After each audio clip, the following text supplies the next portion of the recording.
সীমান্ত জুড়ে এখন এক অন্যরকম আবহ। দিন বদলে গেছে, আর সেই সঙ্গে বদলে গেছে বাংলাদেশের সীমান্ত প্রহরীদের চেনা অবয়ব। দেশের সীমানা পাহারা দিতে গিয়ে তারা এখন আরো বেশি প্রত্যয়ী, আরো বেশি আপোষহীন। বিএসএফ এর সঙ্গে কথা বলছে চোখে চোখ রেখে।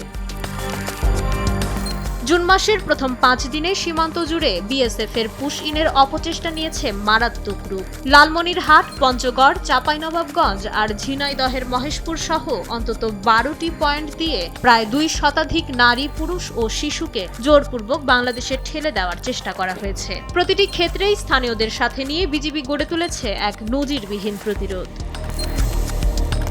কোথাও হ্যান্ডমাইকে সতর্কবার্তা দিয়ে অনুপ্রবেশকারীদের জিরো লাইনেই আটকে দেওয়া হয়েছে, আবার কোথাও বিএসএফ এর প্রিজন ভ্যান থেকে নামানো মানুষকে ভারতের ভেতরেই পিছু হটতে বাধ্য করেছে বিজিবি ও স্থানীয়রা।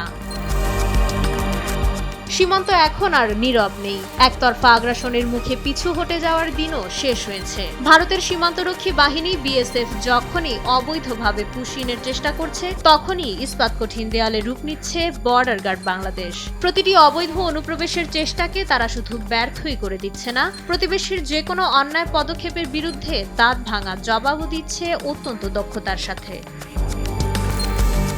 অন্তর্বর্তীকালীন সরকার দায়িত্ব নেওয়ার পর থেকেই দেশের সার্বভৌমত্ব রক্ষায় বিজিবির এই নতুন রূপ দৃশ্যমান। এই মনস্তাত্ত্বিক পরিবর্তন বিজিবিকে মাঠ পর্যায়ে করে তুলেছে যে কোনো সময়ের চেয়ে বেশি দূরদর্শী, সাহসী এবং জনপ্রিয়। প্রতিবেশীর দাদাগিরি কিংবা অন্যায় আবদারের মুখে বিজিবি এখন সমান তালে কথা বলে। এ এক নতুন বাংলাদেশ, যেখানে বিজিবি দাঁড়িয়ে আছে চোখে চোখ রেখে, সমমর্যাদার ভিত্তিতে।